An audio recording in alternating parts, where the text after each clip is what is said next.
February the 17th, 2014. Lewis Danes lures a teenage boy to his flat in Grays, Essex, binds his wrists and ankles with duct tape, and slashes his throat in a sadistic killing. People like Lewis, it's evil, it's darkness and it's destruction that feeds them. Danes has been grooming his young victim, Breck Bednar, for months. I knew this person was evil. I had reported him to the police. I had tried to warn Breck. I had done everything that I could think of, and I thought it was fixed. After killing him, in one final chilling act, Danes calls 999. My friend and I got into an altercation, and I'm the only one who came out alive. Are you telling me you've killed somebody? Yes.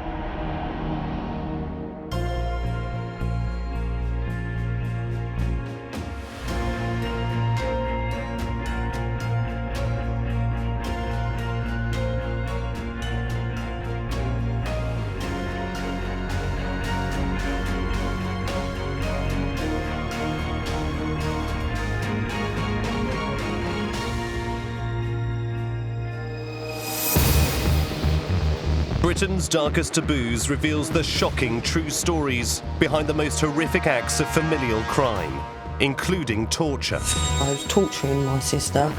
The axe actually entered her skull. Abuse. He'd sexually defiled George's body after her death. And murder. When he was strangling her, did she think in her head, I want my mum, where's my mum?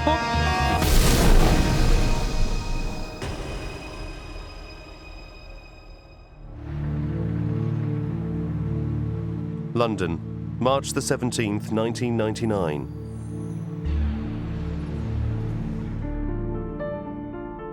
Lauren Lefebvre and her husband, who have moved here from America, celebrate the birth of their first son, Breck Bednar. When Breck was born, it was the happiest time of my life. I tried for years and years to have a baby, and I was ecstatic. I was over the moon. Because I really wanted to have children. I wanted to have a family. I wanted to be a mom. I wanted the best from him for the start, you know. I took him to baby swimming lessons and baby music classes and baby gym, and we just had such an incredible time. 2 years later, Breck's mother, Lauren, has triplets. Breck now has a brother and two sisters.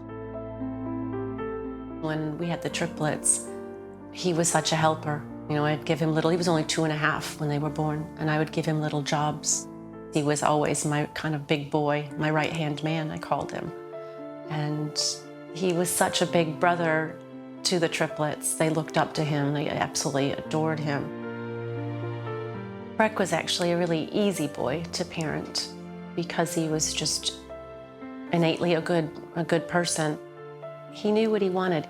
I never had to push him or, you know, tell him what to do or not to do with his studies because he had an interest. I think he loved learning, and I think he knew he was going to be something or someone when he grew up. He had a confidence that he knew he was going to make his way.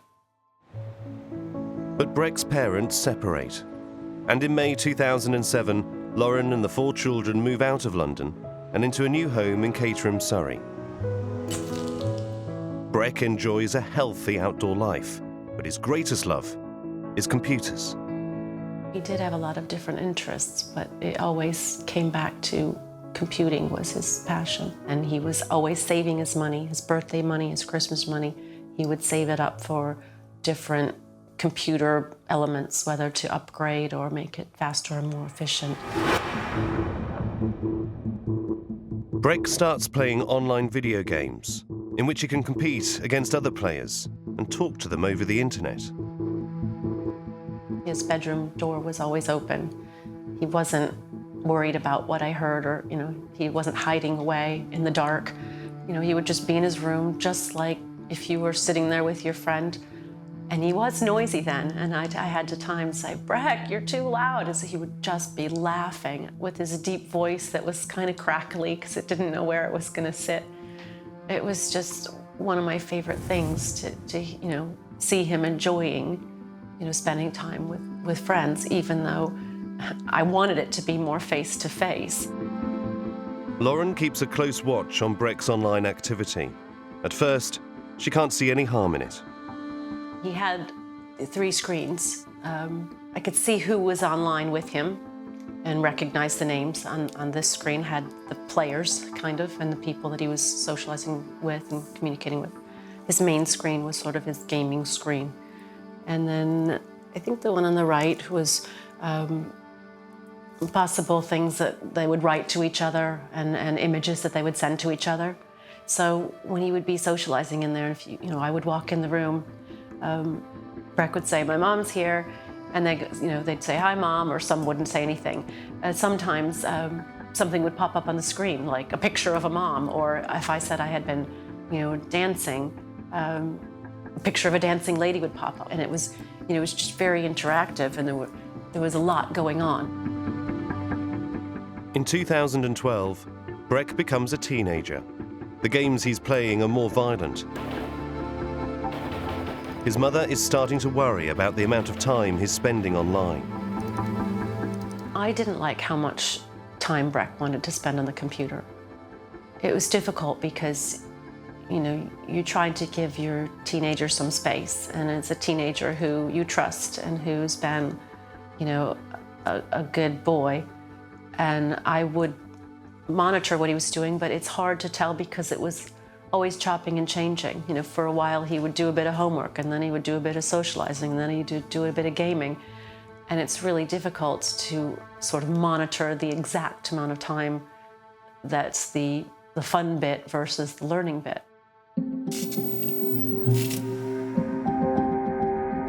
Emma Kenny is a psychologist who works with families and young people in her clinic.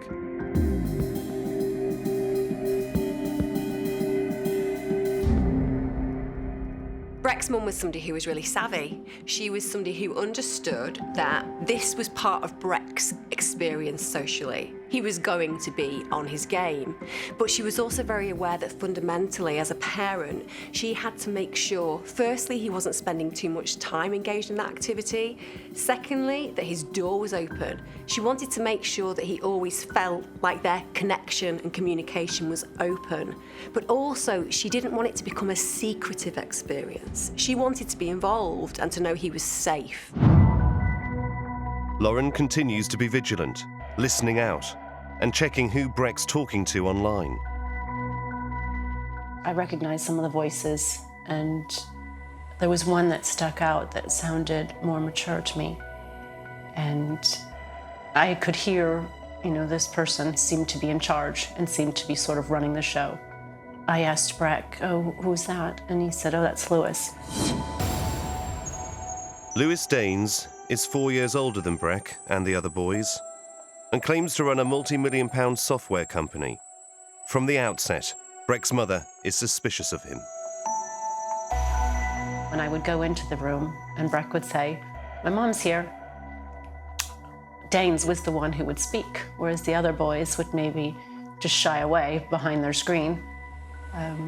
Daines would speak to me, and he said he was living in New York. And I always thought with the time difference that it didn't really line up. It seemed like he was always available with, gaming with the boys and socializing with the boys rather than on a different time zone. Despite Lauren's suspicions, Breck and the other boys were enthralled by Lewis Daines' exciting stories and glamorous lifestyle.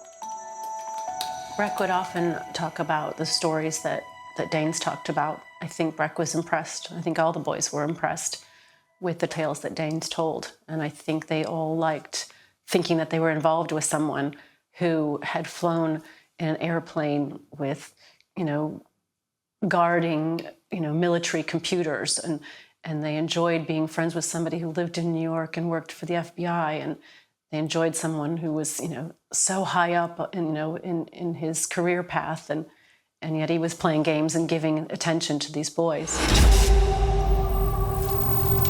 Lauren is worried about the influence being exerted by Lewis Danes and starts to notice a change in her son's behaviour. With each week that passed in that autumn term when Breck was in year 10, I felt like things were getting worse because Danes was getting more outspoken about what he thought Breck should and shouldn't do. And, Breck started to sort of refuse to do things that he normally would have readily done. And I felt at one point that as I was standing in the doorway of his room asking him to do something, and he had the headphones on with Danes telling him he didn't have to do it, I literally could see his body kind of, he didn't know, should I get up and do what Mom's saying, or should I be cool and listen to my mentor? Former Detective Superintendent David Swindle has spent more than 3 decades investigating some of the most notorious crimes in British criminal history. He's been looking into Lewis Danes' background. Lewis Danes is about control. He had an individual in his sights, a young 14-year-old that was believing what he was told. This was about completely breaking him away from his mum so that he would have control and he would turn to him all the time. December the 17th, 2013. Breck is supposed to be going to visit his dad, but he won't get off his computer. I wanted him to get ready beforehand to do his homework and just to get things sorted. And he wasn't supposed to be on then, and I just kept saying, you're not supposed to be on now, you need to go. And he was refusing, and I could see with his headphones on at that point that somebody, Danes, was telling him, you don't have to go if you're not ready. You don't have to do anything. It was like having this, evil, conscious, subconscious person on your shoulder, yet he was, right there in Breck's ear. In the earpiece that Breck is wearing, Lewis is telling him not to do that, to do something else. That is such an amazing metaphor for what is really going on. Literally, he has the devil on his shoulder. Lewis Danes is a manipulator who has a dark interest. And that means that he is constantly going to be trying to exert his power in whatever way he can over Breck. His mother is compassionate, empathic, and also trusts her son. So no matter how much she cares for him or wants to make him safe, the love she gives him with the independence that she needs to offer him as a child is literally no match for the dark power that Lewis is going to exert over her son. Lewis Danes is becoming openly hostile towards Breck's mother and is trying to drive a wedge between them. Instead of the dancing woman coming up, it would be a wicked witch, or it would be Hitler goose-stepping. And the tone really changed. I felt like Breck was being groomed. I felt like he was being told what to say, told what to think, told what he should know, told what he shouldn't do. I really felt that Danes had that kind of hold over him, and it was worrying me a lot. Frantic with worry, Lauren wants to end all contact between Lewis Danes and her son. She decides to take drastic action. I took away all of his computer technology, and I hid it in other places in the house. And I even took his phone away when he got home. And I talked to him, and I said, I'm just desperate because you're not listening. You're not understanding what I'm saying, and all of it I'm doing because I love and care about you, but I'm really worried. I don't trust Danes. I don't trust this person. I don't know what he looks like. I don't know how old he is. I don't know where he lives.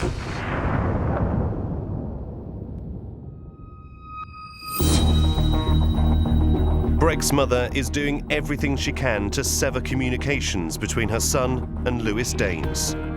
But Danes isn't about to give up. And I'm like, tell me what you know. Where is he? And finally, they're like, he's with Lewis. And I just knew. It was bad.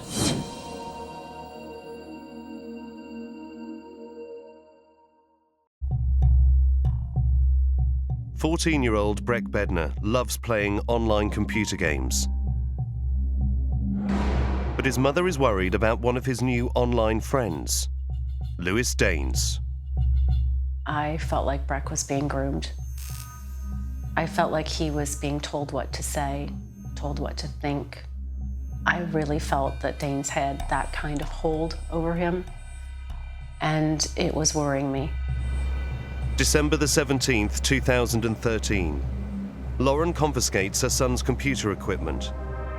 Then, while Breck is out, she calls the police and tells them she suspects her son is being groomed online. I spent 30 minutes explaining that I felt Breck was being groomed, manipulated, controlled. The person wouldn't show their face. I felt like they were changing my son's personality, and I felt like this person was a danger to my son, and I wanted to know if he was known to the police. So I passed on all of that information in that phone call, and I was told that this person would be checked out. What Lauren doesn't know is that Lewis Danes is on police files, accused of raping a young boy in 2011. Although charges are brought later, they are ultimately discontinued. Breck is without his computer and mobile phone for just over a week. He didn't have his technology for a week, and it was a really nice week. It was over Christmas, and it was great to have him around without him being distracted. Lauren believes she has succeeded in getting Lewis Danes out of her son's life. So on Boxing Day 2013, she decides to let Breck have his computer equipment back. When he got his computer equipment back on Boxing Day, his attitude had changed. He was more respectful of how the house ran, and he seemed like he had, sort of understood the point of taking everything away. He wasn't angry, he wasn't stropping, he was fine. And all of January and February, I listened out to hear if I ever heard, Danes' voice, and I never once heard that voice again. But Lewis Danes is closer than anyone realizes. He isn't living in New York. He's 30 miles away in Grays, Essex. And unbeknown to Lauren, he's still in contact with Breck, making him promises about a fictitious business deal worth millions of pounds. Being a teenager is an incredibly confusing world. Peers become very, very important, and it doesn't matter how close you are to your parents, it doesn't matter how great your parents are. As you start to become more independent, you look to others, either of your age or a little bit older, to direct you on your journey. And this is what we see with Breck. He has a great mother, somebody who's done absolutely everything within her power to make sure that he is safe. But even with those safety nets, Breck is entirely vulnerable because there is an older peer manipulating his behaviour. February the 7th, 2014. Breck goes on a Spanish exchange trip with his school. I took a couple of pictures of him going on his trip. He wouldn't really smile because he just didn't think he was attractive. He was kind of hiding away like, Mom. And then at the door, he had his bag packed, and he just looked so tall, so handsome. And we both said we loved each other and hugged and kissed. And he just turned around and walked away. Lauren is unaware Lewis Danes is still trying to control Breck and is in close contact with him throughout the Spanish trip. On his return, Breck spends a few days with his father. When he got back, it was his dad's turn to look after him. And I sent him a text and just said, so how was it? And he said, I've got so much to tell you. I can't tell you it all by text, It's just too much, Mom, but it was great. And I'm like, oh, good, I can't wait to hear all about it. The next day, Lewis Danes tells Breck he wants to meet him face to face. to discuss a business deal. Danes tells Breck not to tell his parents and emails him an elaborate cover story. 4 days later, Sunday, February the 16th, 7 in the morning, Breck leaves his father's house by taxi. A day later, Lauren gets a text from Breck's father. I got a message from his dad that just said Breck hadn't answered his phone. And, I called Breck's phone, and then I started calling around to his friends' houses. And I didn't get any answers at first. And I'm getting more and more desperate. And I'm like, tell me what you know, where is he? And finally, they're like, he's with Lewis. And I just knew it was bad. Just shortly after that, his dad called me and told me the worst news a mother can ever hear. And he said, I don't know how to tell you this, but Breck's been murdered. And I just died right then and there. And I couldn't stop screaming. I had to be sedated because I knew this person was evil. I had reported him to the police. I had tried to warn Breck. I had done everything that I could think of. And I thought it was fixed. And I just couldn't believe anybody would murder anyone, let alone a sweet, innocent boy.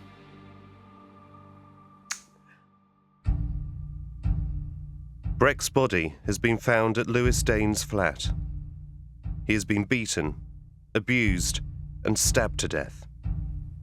Danes alerts the police himself in a chilling 999 call. Essex Police Emergency. Hi there. I need police and a forensics team to my address, please. What's happened? My friend and I got into an altercation, and I'm the only one who came out alive. Are you telling me you've killed somebody? Yes, I am. Right, and who am I speaking to? My name is Lewis Danes. I'm 18 years old. It was quite shocking. I was shocked, for one, that he admitted that he had killed Breck. I couldn't believe how he didn't seem to be sorry or upset. I, in self-defense, put my left arm up to block him from stabbing me effectively. We struggled. I got the knife. Can you not interrupt me with this part? Okay, go on. Okay. He even wanted to have control over the conversation. Didn't want to be interrupted by the call handler. Didn't want to do it her way. I grabbed the knife and I stabbed him once in the back of the neck, I believe somewhere near the brainstem. He turned around, tried to carry it on, and I think I stumbled on my chest of drawers. I fell over. I got back up, backed away, and then I don't remember exactly what happened, but the fight ended with me cutting his throat. I believe I turned around and I slashed his throat.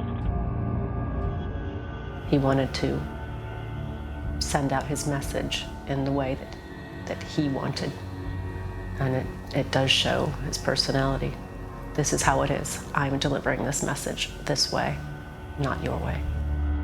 Look, are the police on their way? I can hear something. They are. I'm going to go and do my part. Please, thank you for your help. Right, just listen. I think that 999 call was all part of the plan and part of the way that he was getting his gratification. It was horrible, chilling, everything about him, what he was doing right from the start, the grooming right through, the control. And to do what he did to him, and no one will imagine what Breck went through. No one will imagine that. He's just killed someone and he's making a phone call and the voice is so measured and calculating. But what he was also doing, he was painting in his mind a defence, that this was an accident, get the police here. But this was no accident. Daines is arrested and charged with the murder of Breck Bednar. Lauren asks to see her son's body. It's a heart-wrenching experience. When I saw Breck lying there, I just apologized to him for being a horrible mom who didn't save him. I said, sorry, Breck, I tried, I'm sorry. And he just still looked so beautiful. And I just can't imagine what he went through. As grown up as he seemed, he was only a child. And no child and no person should ever have to go through anything like that. Police start to piece together the disturbing details of Breck's final hours inside Lewis Daines' flat. The only thing that Breck would have wanted in those hours was to have been with his mother.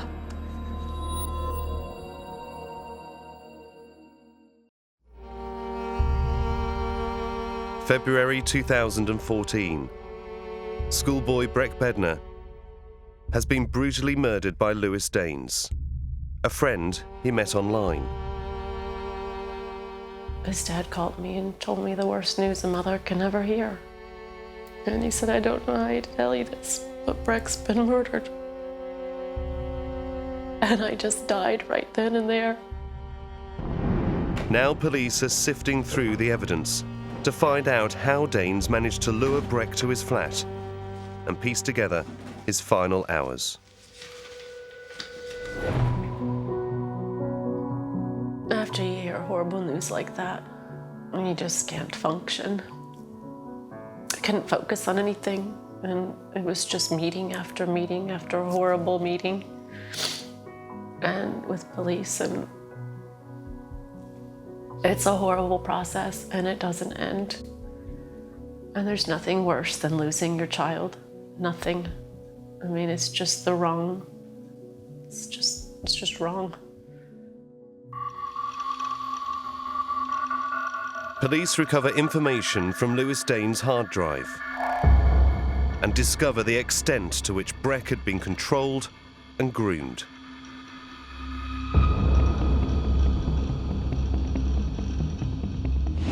They discover Breck posted a picture online of a girl he met during his Spanish exchange trip, and that Daines reacted angrily when he saw the picture. Breck had posted a picture of he and this girl on Facebook, which he didn't normally do. He'd never posted himself with a girl before. Daines went crazy and just said, take this off of Facebook. She looks like a slut. Everybody's gonna think you had sex with her, which, Breck hadn't, 14, he hadn't been exposed to it, it was sort of just a first little crush probably. And Daines was just so jealous, and he's like, take that picture off right now. It shouldn't be on there. And he just went on, and he just hounded Breck. Lewis Daines makes great efforts to make him take that picture down. Now, there's two reasons for this. One is to consistently know in his own mind that he has full control over Breck.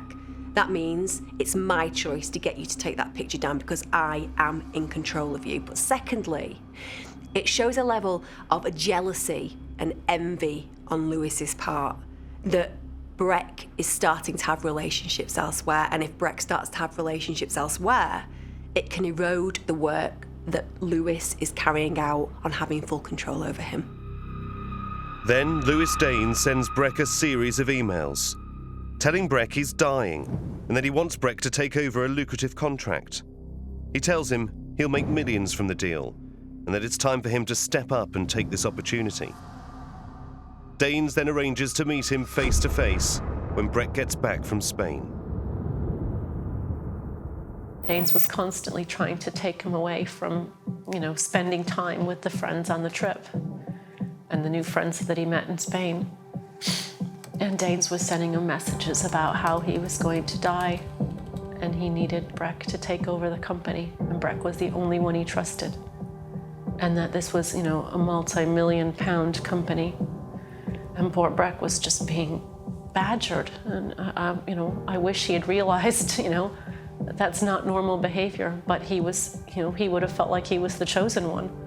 He would have felt like he was the special one that was, you know, the only one to be trusted with this company. So you have an individual, Lewis Danes, who is a controlling individual, who is flattering Breck. He's making him promises, telling him he can do all these things, promise of making millions, things that could never have been achievable. It's fantasy, it's pure fantasy.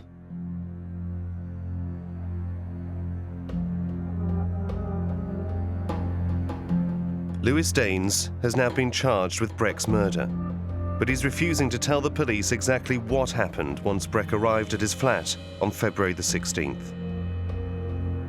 I don't think anyone will ever know what happened that day, those 2 days at Danes' flat, except for Danes. What police can establish is that Breck arrived there on the morning of Sunday, February the 16th, 2014. Danes paid for the taxi, and they spent the day together in his flat. They order a pizza.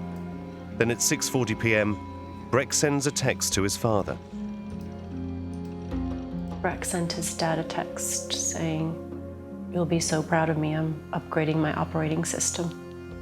So if that text was in fact written by Breck, he would have been doing what he loved, you know, upgrading his operating system. And then Breck's phone went dead.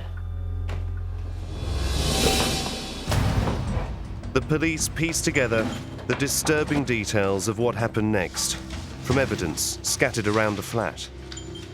He was bound and gagged, and this duct tape was purchased 2 weeks in advance from Amazon, along with condoms. And there was duct tape all over the flat. So there was duct tape in the kitchen, in the bathroom, in the bedroom, in the living room, in Danes' pocket. He had planted it everywhere, I guess. Breck was stabbed in the neck before being bound and gagged. Breck had one stab in the back of his neck that was non-life threatening. And some of that earlier blood was found underneath the duct tape.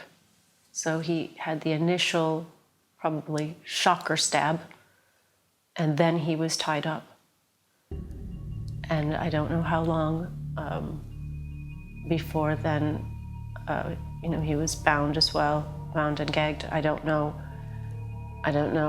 how long, but it was then, you know, a fatal stab wound to the neck that would have been very quick at that point.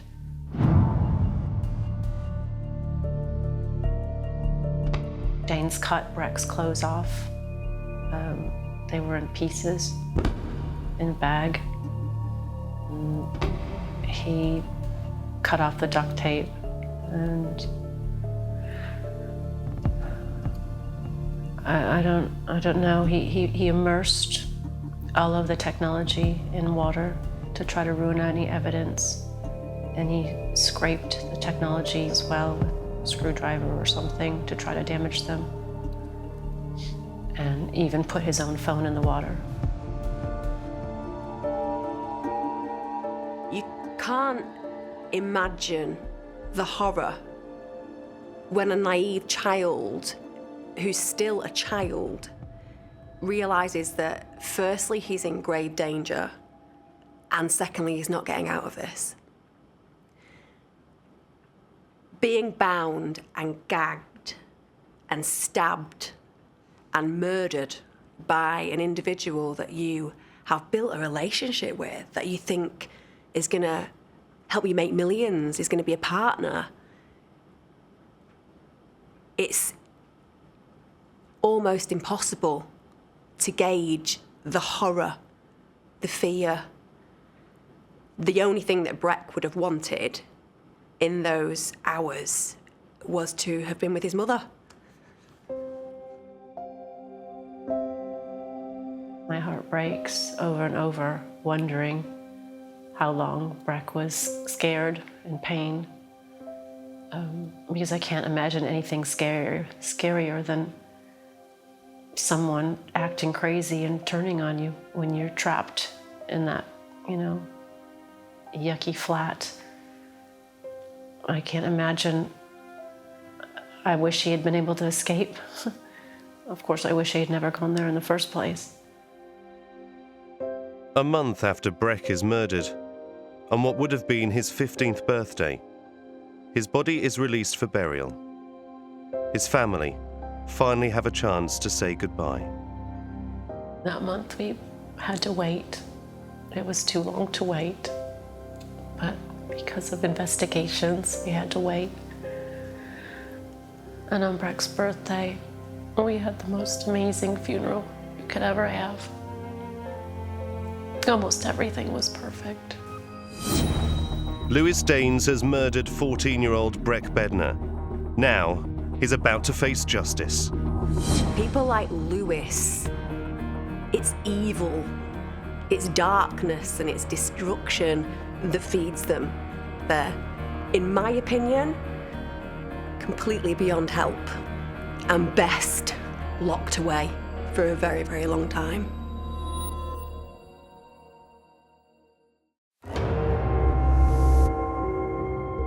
"14-year-old Breck Bednar has been groomed online with offers of a fictitious business deal that would make him millions.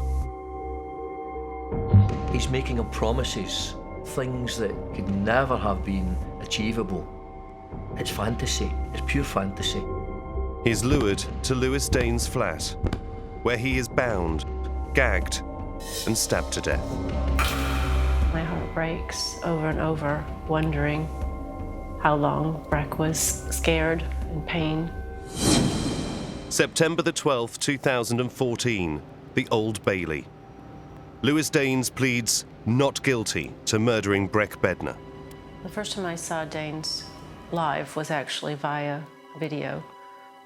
It was in the Old Bailey in London, and he was wearing a black t-shirt like Breck had. And he just had no sort of emotion. He's remanded in custody. Then on November the 25th, 2014, Danes is due to go on trial for Breck's murder at Chelmsford Crown Court. But at the last minute, he changes his mind and pleads guilty. The next time I saw him was in court for the trial, and I thought it looked like he had aged 10 years. And I thought, what do you expect? What kind of life have you created for yourself? And he just looks like pure evil to me. I don't know what else he looks like other than evil. And I'm shocked that he changed his plea, because I thought all the lies he had told, I never thought he would change his mind and tell the truth.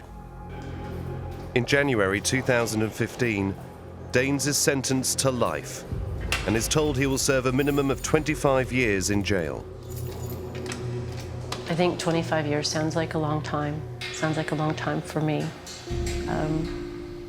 But the thing is, if he did actually get out at that point, which I don't believe he will, he could start a new life, and he doesn't deserve to start a new life. He's taken a life and taken so many other people's well-being.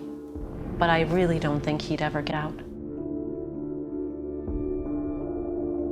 Lewis Dane did this because it's what makes him feel alive. It's what feeds him. Carrying out that murder is something that he will covet forever. He'll reflect on it. He'll re-engage with it in his memories. That's the really terrifying thing about human beings like Lewis. They're, in my opinion, completely beyond help and best locked away for a very, very long time. Danes is locked up, but for Lauren, the sense of loss and of injustice is overwhelming. I can't explain in words and how horrific it is to lose a child. And then you add all the other levels in it of how to lose a child when you had tried to save them, of how to lose a child when you had warned the police, how to lose a child when you knew that this was a predator that you were trying to save your son from it, and then in the circumstances and the way that it happened with Breck. It's virtually impossible to go back to any real normality. And I basically live life as a robot. Lauren has set up a charity in her son's name. It raises awareness of online predators. We set up the Breck Foundation to try to help others understand the dangers of online bullies and predators. And our message is to try to get to young people that we're not saying get off the internet or throw it away, because it's such a great resource, but we're trying to use Breck's story to make other people aware that there are dangers out there. So I speak at conferences and schools. I speak at to students and to parents and to teachers and anyone who works with children. And we created the tagline. It's on our wristbands, and it says "Play virtual, live real." And it's a reminder that, play virtual, study, learn, enjoy, socialize virtually, but live real. Keep your real friends separate, because they're not the same as online friends. For Lauren, reminders of her son and his short life are everywhere. Breck's Old School have done so much for us in terms of support and help. And they've actually chosen the Breck Foundation as their chosen charity for 2 years, which is an honor. And they donated a bench that's on the school grounds. Sometimes when I'm out running, I'll go up to the school, and it hurts because the school is so beautiful. And he was safe there. But I'll go running there and just go sit on the bench and have a moment talking to him there, telling him how much I miss him. Sometimes I hear him say, "Oh, Mom, I know it's hard, but Mom, just get better." I can hear him say that. "Oh, Mom, it's okay, you still have the triplets." I can hear him say that, because I know he wouldn't want me to be this miserable. But I can't stop. I can't stop being this miserable.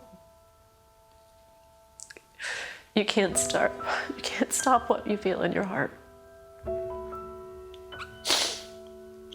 And I just miss him so much.